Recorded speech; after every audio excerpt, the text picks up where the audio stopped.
This is Hannibal here from the HannibalTV.com, and Dave Meltzer did an extensive report on Ole Anderson's career in this week's Wrestling Observer. It was too extensive to put in my Wrestling Observer review. Obviously, there's a lot that I don't put in the review, so I encourage people to get it themselves. They're interested, but I'm going to go over his report because Anderson was an important figure in wrestling overall. So he was born Alan Robert Rogowski, September 22nd, 1942, in Minneapolis, Minnesota, died at 81. He had been in hospice care for a while, suffering from dementia. His exact cause of death has not yet been released. He booked Georgia for Jim Barnett various times, starting in 1976. And he actually ran the company as general manager after he ended up firing Jim Barnett and threatening to charge him, as he had been running the company and embezzling the company. So he basically had to tell him to leave, forcibly leave the company. Then Barnett ended up going to work for WWE. The company was sold out from under him in 1984 in a deal put together by Jack and Jerry Briscoe, who rounded up enough stockholders to where they had the majority. So that was famously actually ended up giving Gerald Briscoe his job for almost life in WWE, but Briscoe himself eventually ended up getting fired from WWE. And amazingly, his son Wes, who I've wrestled a lot and actually like Wes a lot, used him a lot in Great North Wrestling, was never able to get. He was in Florida Championship Wrestling, but Briscoe never had enough pull to get his son on the main roster, which is bullshit, in my opinion, with all he did for McMahon over the years. And there's like Wes may not have been the next Hulk Hogan, but he was a solid hand. There's a lot worse than him out there. He had a good look, had some success in TNA, but I'm not going to digress too much.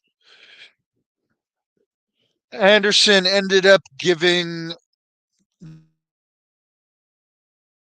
the fans back Georgia Championship Wrestling because people did not like the WWF show.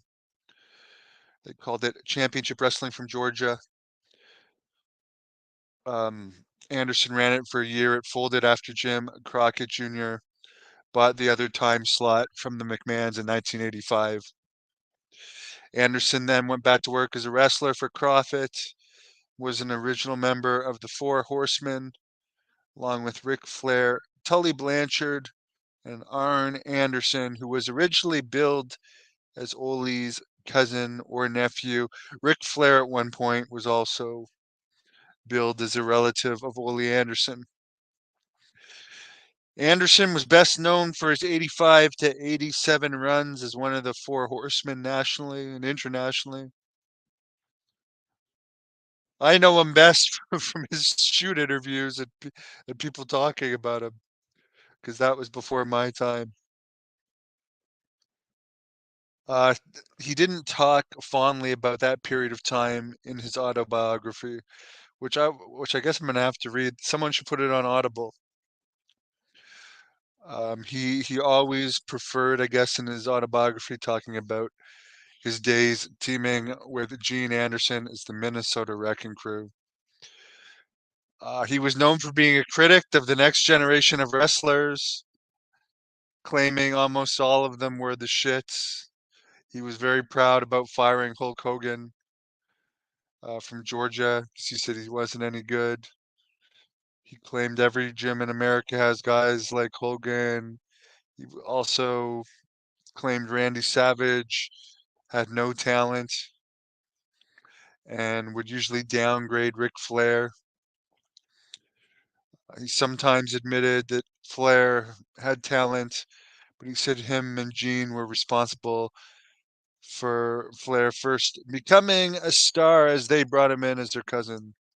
True. When Ole and Gene were in the Carolinas, the company ran multiple shows per night. Anderson would tell the other wrestlers that Flair was a performer and entertainer, and people would pay to see regularly because he did routines. He thought that he didn't do a routine and his wrestling was more realistic as far as Ole's style. Of course, there's no doubt Flair had his routine, but it was over. And now everything just looks like acrobatics and totally set up. And I'll just say this, you guys can, I mean, Will Ospreay, he's a great acrobat. A lot of people like him, but none of the moves that he does do not look believable to me. They don't look like something you see in a real fight. But I won't digress. Um, Anderson used to claim that Flair, the consensus of being the biggest drawing card of Crockett Promotions ever had, was killing territory because all of his matches were the same. And Anderson wanted Flair out. And the only way to get him out was to make him world champion. And of course, that is a ridiculous thing to say. Flair was voted the world champion by the then NWA Board of Directors in 1981 when they replaced Harley Race and wanted a long-term champion. They ended up revolving title around. They were going to revolve it around Dusty Rhodes, Flair, and DiBiase. They never ended up making DiBiase a world champion. I honestly don't know if Ted DiBiase is a good worker. I've seen his earlier stuff. His best work and most entertaining by far was when he was the $1 Million Man, in my opinion. He may have been a good hand before, but his other personality is just Ted DiBiase was crazy boring. I don't think he would have made a good world champion. The whole WWE gimmick and Virgil, who I am going to do a report on his death after. I'll review Meltzer's report on Virgil. But like it all helped get $1 Million Man over. It ended up being that Rhodes was the short-term champion, and Flair ended up being the long-term champion. Flair beat Rhodes for the title. DiBiase was next in line, but Flair did so well that there was no DiBiase title run. Barnett apparently told Meltzer when Meltzer asked him why DiBiase didn't get his planned run. Um, and he said, if you were the promoter, if you had the choice between Flair and DiBiase, who would you pick? Flair ultimately held the title for a few months before losing to Race. And the rematch was very well drawing. It set up the first Starrcade event, Thanksgiving night, 83, where Flair regained the title and dominated the title for the rest of the 80s, back when it meant something. I don't even know who the current NWA champion is now. It's beyond meaningless. Anderson retired in 1987 after turning babyface in a losing feud with Tully Blanchard because at this point in time he had made a lot of money. He also owned a sawmill and he wanted to be closer to his son Bryant, who was a pretty good amateur wrestler and eventually went into pro wrestling as Bryant Anderson. I used to work in a sawmill in Cochrane, Alberta, by the way, and I freaking hated it. It was one of the worst jobs I ever had. When Lex Luger replaced Anderson in the Four Horsemen, Anderson was kicked out. Or sorry, and Luger was kicked out. He ended up teaming with Luger later on against Blanchard and Arn Anderson. He returned in '89 to form the Four Horsemen with Flair, Arn Anderson, and Sting. He was only there to set up the Horseman heel turn on Sting, which would lead to Sting beating Flair for the world title. That title ended up, the title win ended up being delayed for a few months due to Sting tearing his ACL. Anderson fully retired in 1990 due to injuries while in a feud over the NWA World Tag Team Championships where he and Arn were battling Rick and Scott Steiner. I have no recollection of that feud. Anderson remained in WCW for the next few years as a booker. His biggest angle was the Black Scorpion angle, and boy, his voice will never be forgotten as the Black Scorpion.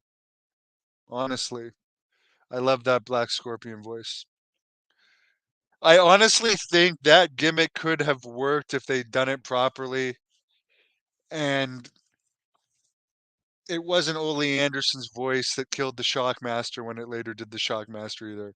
It was the horrible outfits and let's be honest, Tugboats was a very basic wrestler with limited mic skills. Apparently the Black Scorpion angle just nobody knew what to do with it. It was played by a bunch of different men under a mask, including my good friend Wild Bill Irwin, who was stupid enough to do a shoot interview with me completely wasted. Al Perez and the Angel of Death, Dave Sheldon. By the way, I really like Al Perez. I like Al Perez about as much as I'd like to fucking beat up Bill Irwin. Um, the match, the match is didn't draw at house shows with these guys against Sting. And by the way, Perez jobbed to Sting on all of these house shows. The only one that he didn't job on was in um, St. Petersburg because Dusty Rhodes had been fired and he was going back to work for Florida Championship Wrestling and he didn't want to lose.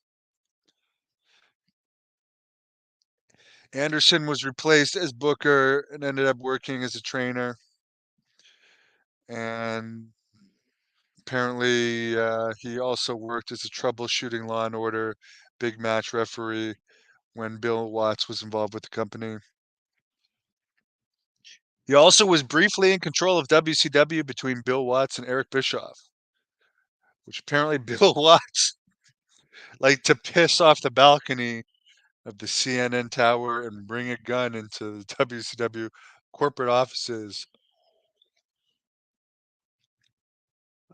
He ended up working in the power plant, training wrestlers, but he was fired by Eric Bischoff shortly after Bischoff fired his son Bryant.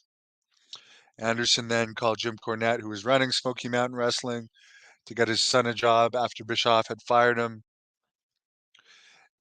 Anderson invited Cornette to WCW grounds, and Bischoff hated Cornette, so fired him for doing so. Anderson never worked in pro wrestling again. And honestly, that might seem petty to bit about Bischoff, but try that with any job. Like if there's a guy that has a lot of heat, like for instance, in my job where I work for the city of Ottawa, yes, I do work a regular job. If there's a worker that has a lot of heat and like let's say gets trespassed from work, gets trespassed from the grounds, you could not bring the guy back there or you would be fired too.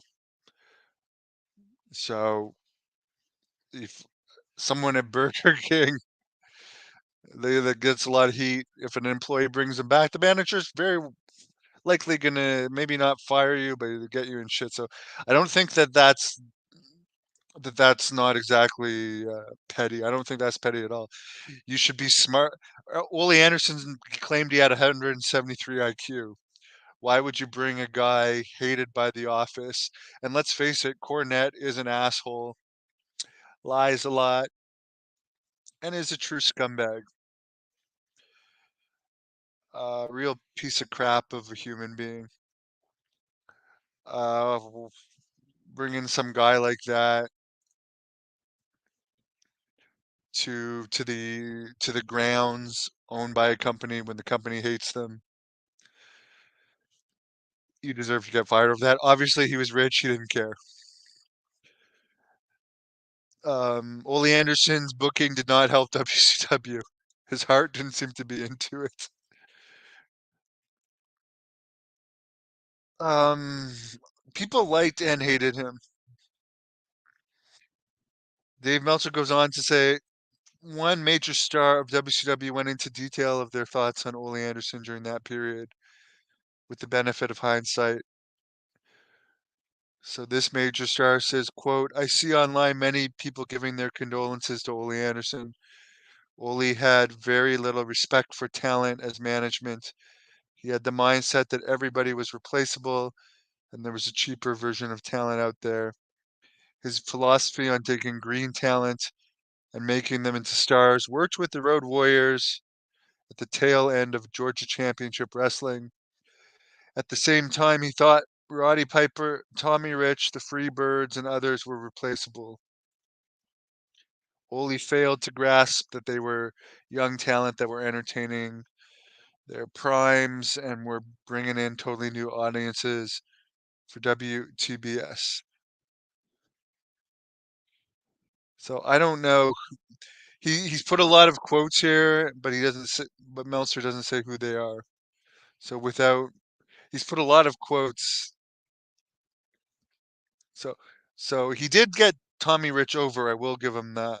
I'm not going to go into all these quotes that Dave Meltzer put because I don't see who they're from. I really don't see who they're from. And I do see one thing as a guy that has promoted from a business standpoint. The more expensive guy, if a company's losing a lot of money,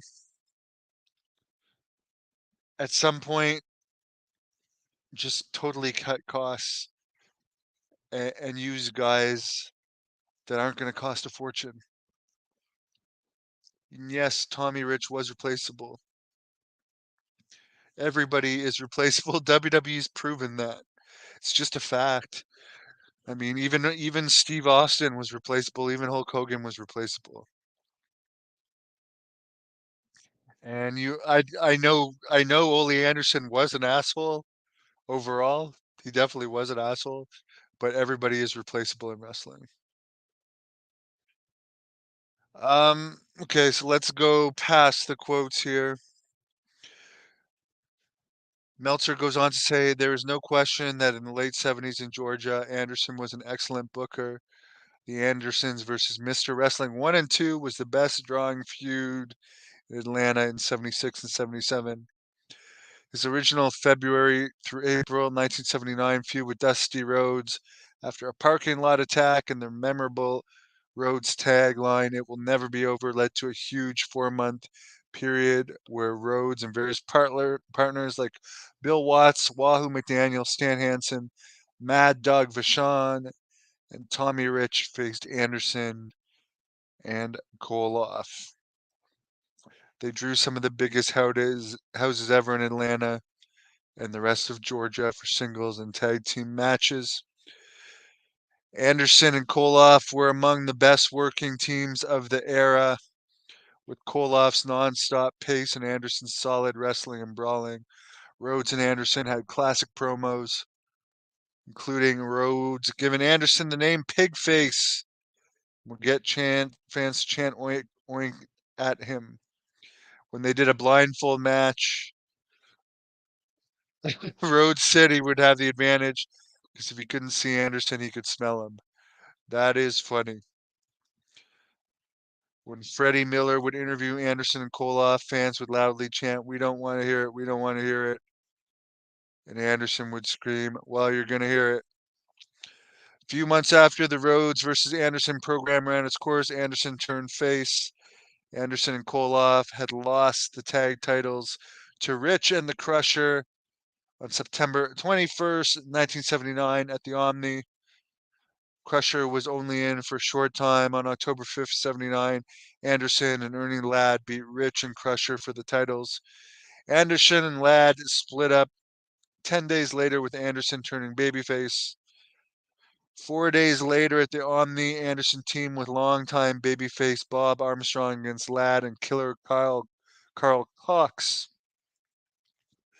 On that Thanksgiving night show, they had 12,000 fans for the annual tag team tournament. And Anderson and Thunderbolt Patterson beat Ladd and Koloff in the main event. Anderson as a babyface also teamed with Tommy Rich, but mostly with Lars Anderson, his fake brother, we had known from college, and was actually Gene Anderson's first partner in the Minnesota Wrecking Crew before Ole arrived in the territory. Rhodes returned July 6, 1980, and in his return was attacked by the latest version of the Assassins, Jody Hamilton and Roger Smith. Rhodes asked Anderson to be his partners, and the enemies teamed up for the first time before 12,000 fans, with Harley Race versus Tommy Rich on top. Then that built to a July 20th cage match with Rhodes and Anderson versus the Assassins for 13,000 fans. And again, Race and Rich were in the main event NWA title. Luthez with referee on top. It's sad that Tommy Rich only had such a short career as like an over person. He's still wrestling today. Didn't save his money well like a lot of us. Meltzer goes on to say, unlike today where they do a long tag team match and a turn as soon as the cage door shut, everyone attacked Rhodes. Rhodes took a horrible beating, and then all the babyfaces tried to climb to the top of the cage. Beating went on for several minutes, got incredible heat. It's a key part of the angle was that a third Anderson brother, Lars, was the babyface. Kept trying to save Rhodes. The angle to extent was copied when Rhodes tried to save a babyface Ric Flair in a cage, only to have Flair turn on him in an angle that set up the main event of the Starrcade 85 show. So it goes on and on and on about Anderson. I'm not gonna go through the whole career because honestly, it talks about some of the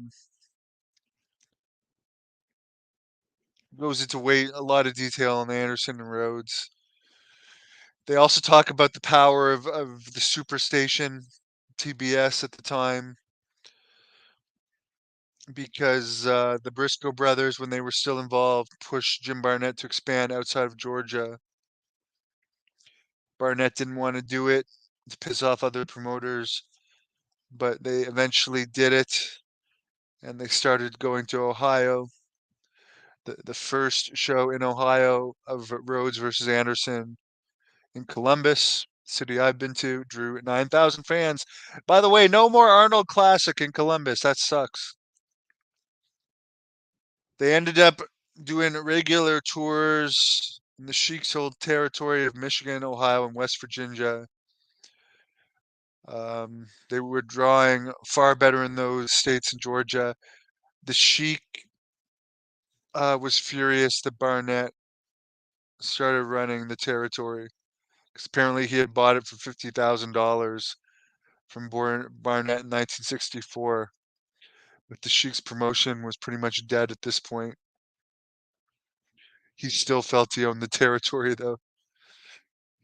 In 1982, the business had really fallen, and this is when Anderson got rid of Barnett. The company had lost a lot of money.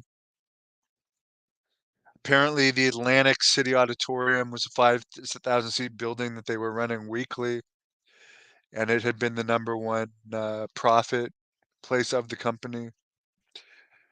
Uh, They would only run the Omni every month or two. That held 16,500. The Omni shows would really be loaded up,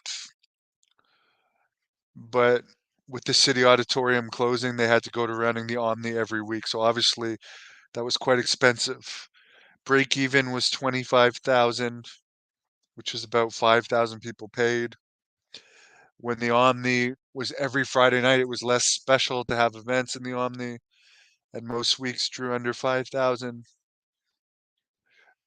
So the city that had been the biggest profit um, winner was now the biggest profit loser. The NWA champion was coming in less or less. Ole Anderson, as Booker, didn't feel he was worth the 10% of the gate they had to pay.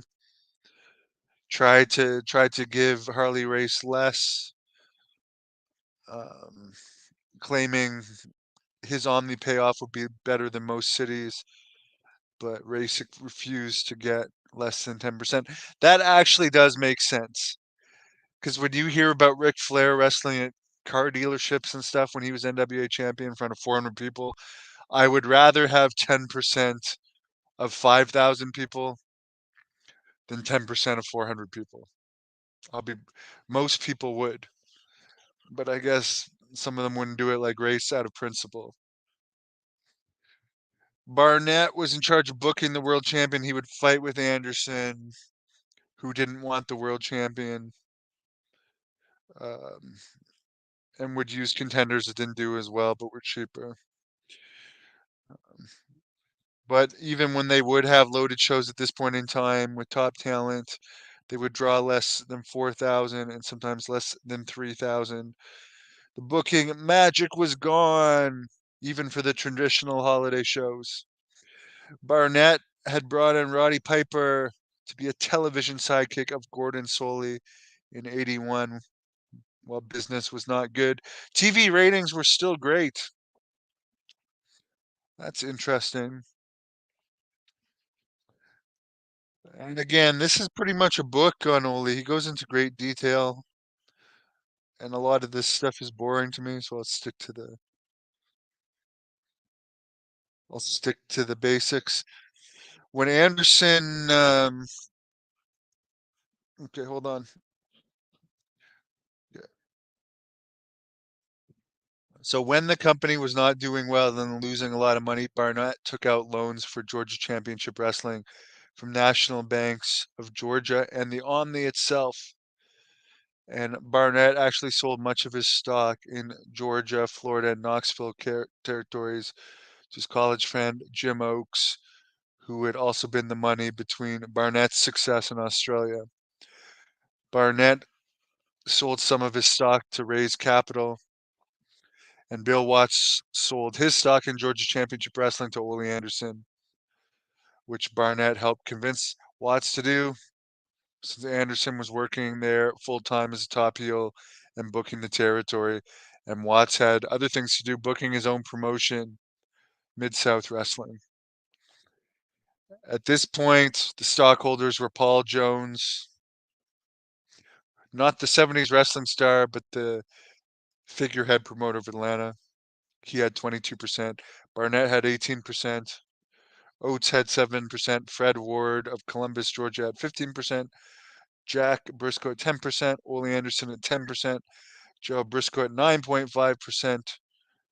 Ralph Fred Ward's son-in-law at 5%. And Tim Mr. Wrestling Woods at 2%. Ole Anderson, as a part owner, went into the books and found the company was in bad shape, over $300,000 in debt. The expansions had cost territory money, and Barnett had used the money for his $3,000 a month phone bills, gifts to people in various cities like commission members, politicians, television station owners, and arena owners, and legal bills. Well, you would have to think that back in those days it was a lot harder to communicate with people, but 3,000 a month in phone bills is crazy, especially considering inflation. Anderson called a secret meeting of stockholders, Jack and Jerry Briscoe, Ward, and Freed. On December 31st, 82, Anderson and Freed went to Barnett and threatened to beat Barnett up and to turn him into the police and get him charged with embezzlement if he didn't give up his position as president and chairman of Georgia Championship Wrestling. Barnett countered, saying he'd give up his controlling power to Anderson, but as a big player in the community, wanted to keep his title so publicly he could parade around as major company president. Barnett said he would transfer voting power of his 18% and stock to Anderson. Anderson originally agreed to this, but Barnett later renounced that agreement. He agreed to give power to Anderson, but wanted a regular salary and monthly expense account, plus the ability to continue to give gifts, some bribes to important people. I honestly think that is a good plan, especially with how much TV advertisement costs and stuff to give gifts to important people, in my opinion. I mean, that's just part of the business, man. Anderson, Ward, and Freed said he could retain access to the books, use the photocopying machine, and keep his health insurance through the company, and would get comp tickets to every on these shows. So publicly, he could still play a part in being company president, but no salary. Barnett said he had been making $140,000 a year in salary, making him the highest paid person in the company. But Barnett would get no expense account and no reimbursement for gifts. They offered him $6,200 for gifts he had purchased in 1982, and that was it. Or else they would turn him in for embezzlement. Barnett, who not only didn't want to fight legal charges and given his status and reputation in local high society, most importantly, didn't want it in the newspapers where all the other big movers or shakers would read he was being charged with embezzlement. So he took the deal. Even though he was out of power in Georgia, he was still booking the NWA champion, a job he did for free because it made him one of the most powerful people in the industry. He had done it since 1976 when the NWA owners wanted to save the 2.5% of the gate Sam Mushnick would take for booking the world champion. Disrespected Mushnick, the 1975 NWA convention, and caused him to quit as president. Because Barnett was gay, and for a time other promoters wouldn't even allow him to be an NWA member, but when his World Championship Wrestling promotion in Australia became the most successful company in the world, Mushnick pushed the other promoters to allow him in, which allowed the champion to get lucrative bookings in Australia. A few years later, Barnett left Australia and Eddie Graham maneuvered Barnett into running Georgia Championship Wrestling since the company was in a major promotional war with Ann Gunkel's All South Wrestling, and Barnett was considered the master of dirty tricks and political connections that ended up finishing off Gunkel's group, as well as stiffing attempts at oppositions from former football college star Jim Wilson and popular babyface Thunderbolt Patterson. Barnett was given power of NWA president as the booker of the world champion, but did it for no money. Because he was gay, his title was still secretary of the NWA. After being kicked out of Georgia Championship Wrestling, Barnett sold his 18% to Oates for $180,000 in June 1983. With Jim Crockett's top star Ric Flair being world champion by the end of the year, Crockett took over booking the champion, which was more meant for the other companies to get fewer and fewer dates, as Crockett wanted Flair for all the big shows. In later years, Barnett was hired by Vince McMahon as a COO of Titan Sports. Vince's own sense of humor was such that in some corporate releases, the COO was named Jane E. Barnett. The moniker James E. Cornette for the manager was a knockoff of James E. Barnett, as Cornette's actual middle name was Mark. And we all know that Vince McMahon definitely has a gay side now. So who knows? It probably turned Vince McMahon on to name Jim Barnett. Jane E. Barnett, with all we know about Vince now. The end of 1983, Barnett, Vince McMahon Sr., and the current Vince McMahon all resigned from the NWA and started the most significant wrestling war in history. While this was going on, Ole Anderson discovered he helped create the most successful tag team in pro wrestling through his friend Eddie Sharkey in Minneapolis. He brought in Joe Laurinaitis and Road Warrior Hawk, gave them a gimmick from the Mad Max movie. They're both super green. He started off just with Animal, but he was super green. He needs to get some experience. So sent him to work for Crockett, where he worked for limbs, made no money, lost a lot of weight. He ended up quitting wrestling. Went back to being a bouncer at Grandma B's. This is where Mike Hegstrand, who was also trained by Sharkey, also worked. They sent Hegstrand to British Columbia, where he played a German Crusher von Haig, but he had no experience, made no money, and he hated it. So they both came home and thought wrestling was over. But then when Anderson went to Minnesota to talk to Sharkey, he was looking for new talent that would work cheap, that he could get over. And he started looking at Hegstrand and Laurinaitis, and then at first he thought they were the same person, and then he found out there was two of them. And they got the idea for the Road Warriors because while this was going on, Anderson had no tag team champion since Offensica left at the start of 1983. He went 6 months with no champions, which may sound weird today, but Anderson's booking didn't make sense at the time this was going on. On television, he talked about a fictitious tournament where Arn Anderson and Matt Bourne were at some point going to win, but Bourne got arrested in June, which made the local media, and he had to leave the area. Back before the internet, where it completely ruined a career, when it would just be in local news. On the next television, Hegstrand and Laurinaitis debuted wearing the National Tag Team Championships belts, though they never actually wrestled as a team. They showed up on June 11th, 1983, winning with a quick splash over Randy Barber and Joe Young. They would do quick squashes, throwing their opponents around like rag dolls, pressing people overhead. Bill Watts brought them up and came up with the idea for the Mohawks and face paint. And with their exposure on TBS, they were able to go just about anywhere and draw huge. And in my opinion, the greatest tag team of all time.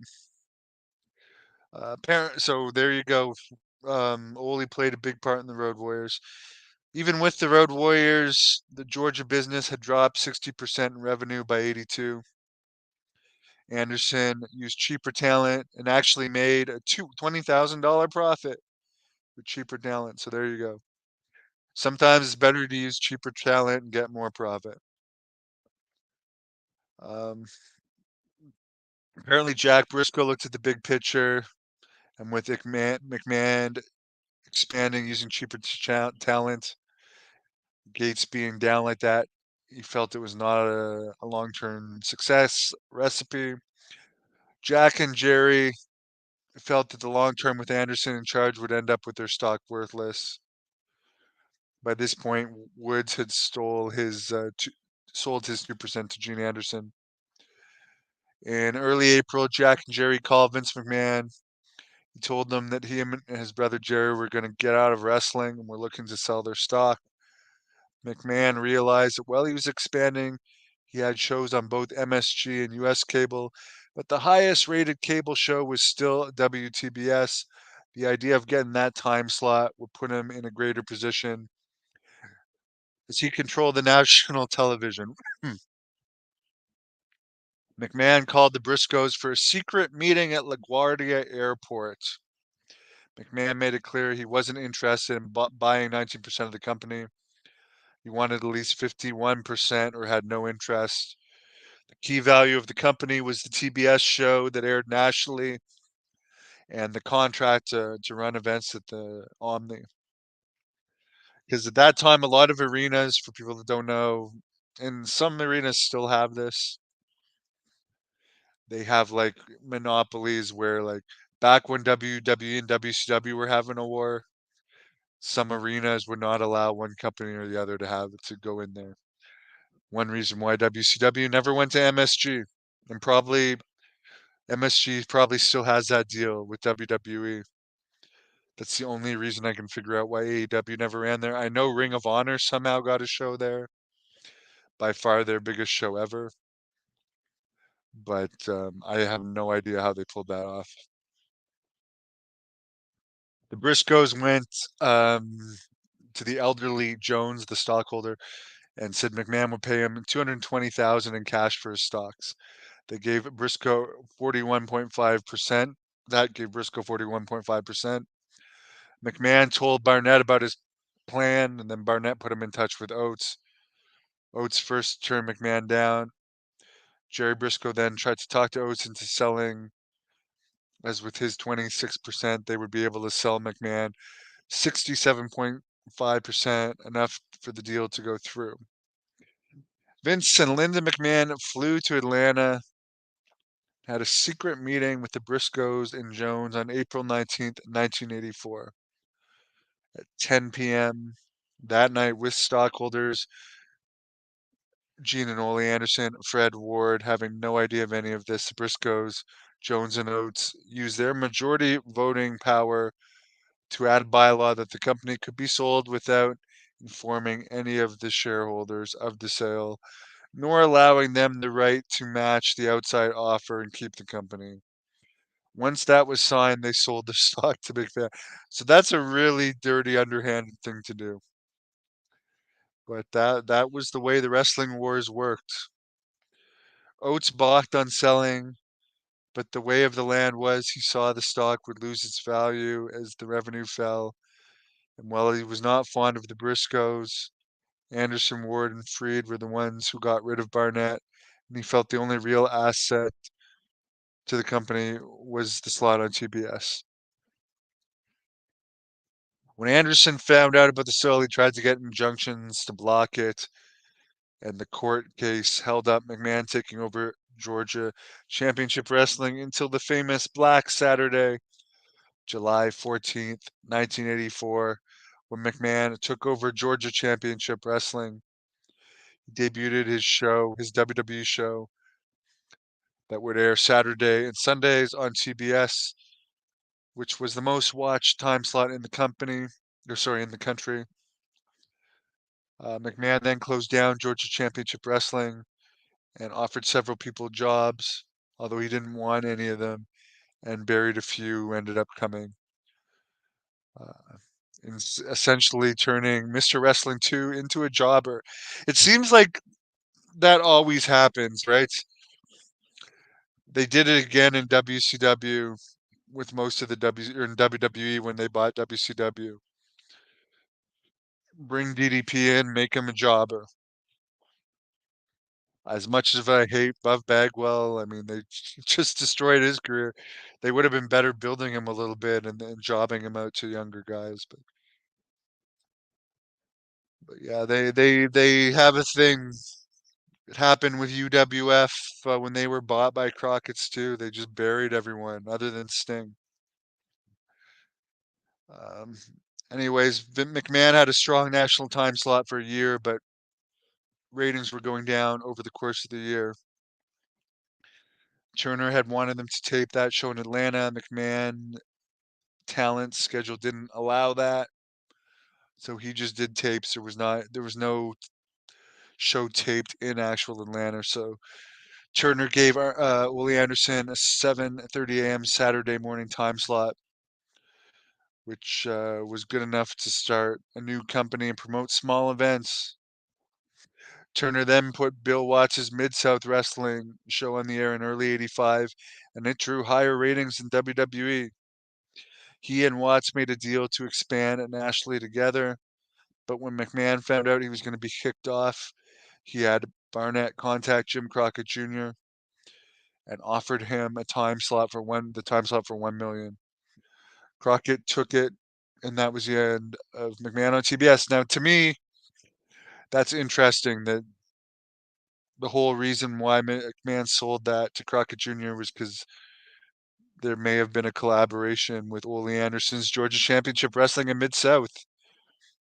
And let's be honest, at this point in time, Mid-South was a pretty damn good product. And maybe the combined minds of Ole Anderson and Bill Watts could have done better than Crockett, but that's not how it played out.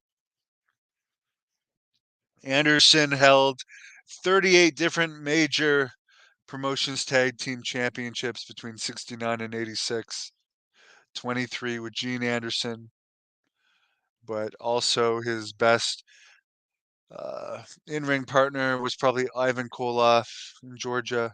He also held titles with Ox Baker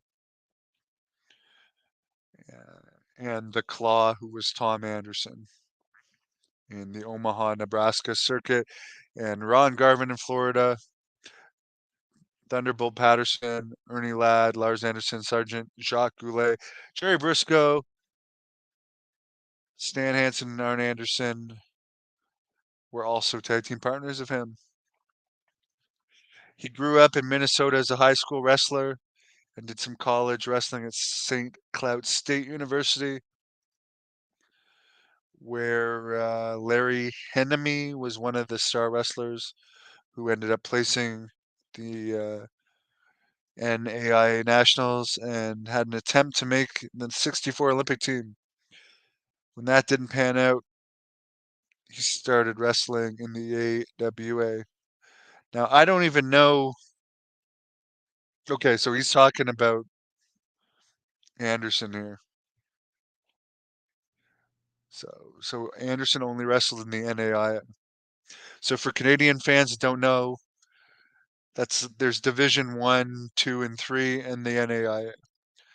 At one point, Simon Fraser University in Canada also competed in NAIA. I don't know if they still do or not. But for American fans, Canadian schools aren't allowed to give out athletic scholarships, and having Simon Fraser allowed to compete in the NAIA allowed them to give out scholarships. That was the one. I only know this because that's the one Canadian school that offered me a scholarship out of high school. But I ended up accepting one at University of Buffalo. But in the end, I didn't do it. Went into pro wrestling, but I'm not going to digress. So he had a pretty good wrestling career, amateur wrestling career, but then ended up going into the AWA. Apparently, I'm going to end it at that because he goes on and on. This is literally a book, and we've gone through the main stuff. I'll keep skimming through this, but I think that's about all I want to read about Ole Anderson. The most I was interested in is the Shockmaster and the Black Scorpion stuff. Let's see what you guys had to say. Put your thoughts of Ole Anderson in the comments. And that was longer than I thought it. Almost an hour, and I'm not even reading the whole thing. Let's get your comments. How's my movie going? Well, I had a very rough last year and a half. Due to some false accusations that were against me that I ended up overcoming and being completely cleared in court. And the person that made those actually is facing jail time. But that kind of delayed my movie and put me in a horrible mental state that led me to almost end my life. I almost lost all the blood. I cut my throat, sliced my abdomen open, sliced my liver in half. At one point, I was so depressed. And the legal battle cost me a lot. Plus, I was placed on forced leave from my regular job during that time. So it's been a recovery period, but now that that's over, I'll get back in shape and get back into the movie. But I also broke, strangely enough, um, I won't get into the story, but it's related to the suicide attempt. There was some construction going on in my house that caused me to basically shatter my heel. And then they had to put screws into my heel, and the screws got infected. Then I had to be on IV antibiotics for months. And the heel's still recovering. Had stem cell injections in it last week in New Jersey. I'm getting back. I'm walking with a cane now, but I don't have the cast on. But but to answer your question, Doosan, the movie's still gonna happen. I spent over 15 grand on it. It's still gonna happen. ATF media heard WWE on TBS didn't work because people refused to watch wrestling that didn't have hands of stone Ronnie Garvin. That could very well be true. And maybe that's why they hired him after they were kicked off TBS. Jack Kilby says Ole had tremendous promos, especially working as a heel. Extremely believable, rough and tumble character. Always one of my favorites. Rest in peace. And apparently Jack Kilby has a good Ole Anderson impression that I'm looking forward to hearing. The Goon, Wild Bill Irwin, yes, Al. And I suggest people check out my shoot interview with him. By the way, it's funny. Some people posted my shoot interview with him in a way of like insulting me. And then they complained to YouTube, which by the way, I paid for that shoot interview. And these other people posted it and they complained that I complained to YouTube about it. You can't just post other people's content and not ask them, and especially if you're using it in a negative way. Make your own content that's interesting. And why are you watching mine so much if you hate me so much? Ole is a legend. Yes, he is a legend. Phil really enjoyed Ole and Gordon together in Georgia Championship Wrestling. It was incredible and fearsome. Pennsylvania Beagle back in Georgia Championship Wrestling. Ole made a lot of people a lot of money. Yes, that is true. Well, say what you want about Meltzer. Nobody else is writing it that much. And again, there's a lot I didn't read. I'm giving him credit that I'm reading that. I'm not saying I knew all this about his career. Eh, there's like a whole book on Ole.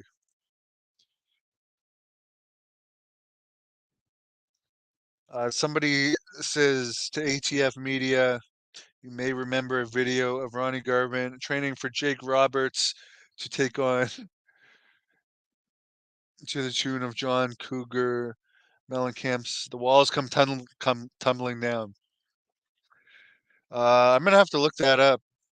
That was back in the days where people didn't pay royalty fees.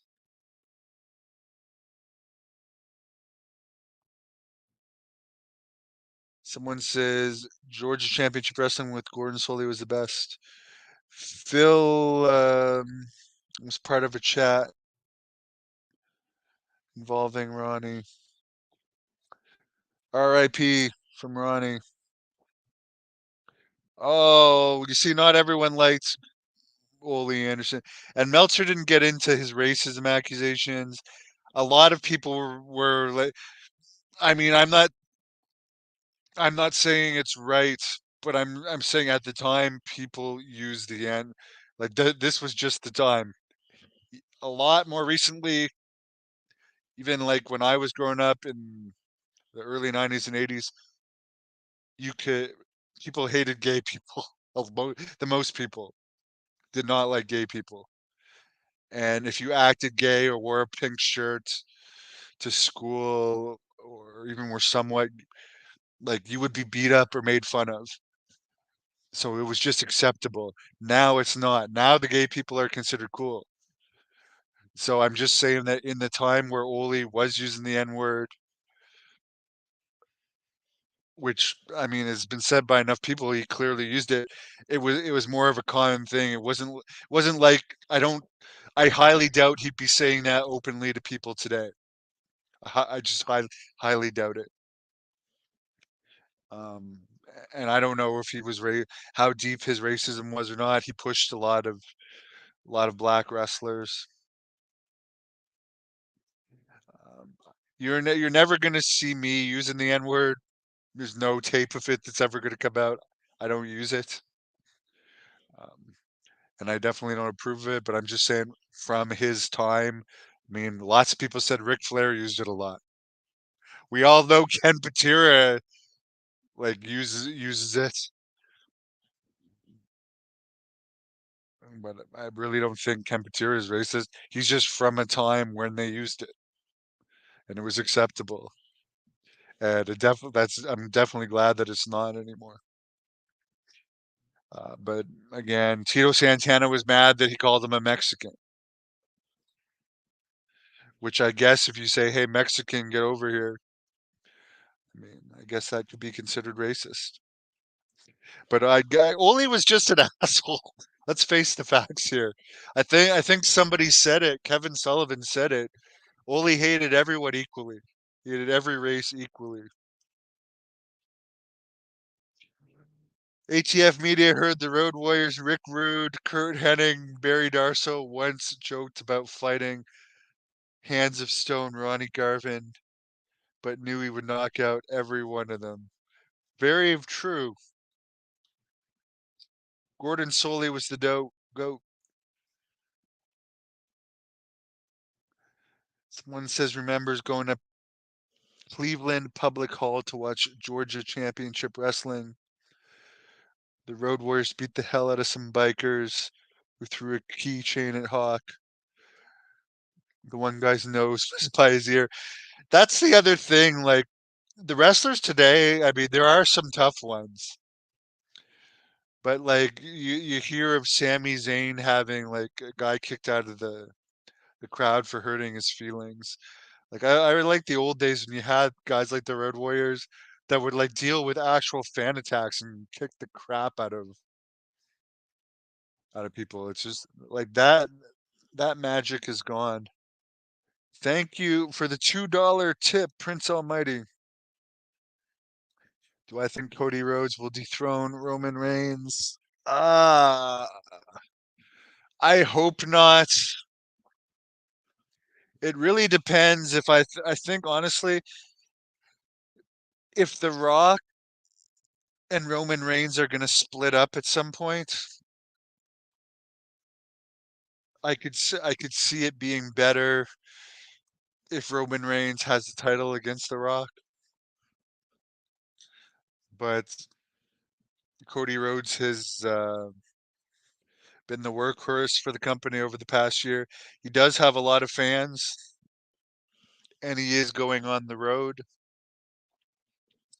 So I don't know. I would say there's a 50-50 chance in that match, whereas I don't think whatever match The Rock has at WrestleMania this year is going to be his last match. I think The Rock is a shareholder in the company. It's to his benefit to appear more and build the company up so he makes more money. Hence his 3 appearances this month. Um, but yeah, I don't know. I would say a 50-50 chance. What do you think? Iron Man was perfect for the Road Warriors. Yes. Great song. I only knew it from the Road Warriors. I didn't even know Ozzy sang it at first. That was the first time I heard it. Anyways, guys, please like the video. Put your memories of Ole Anderson in the comments. Thanks for tuning in.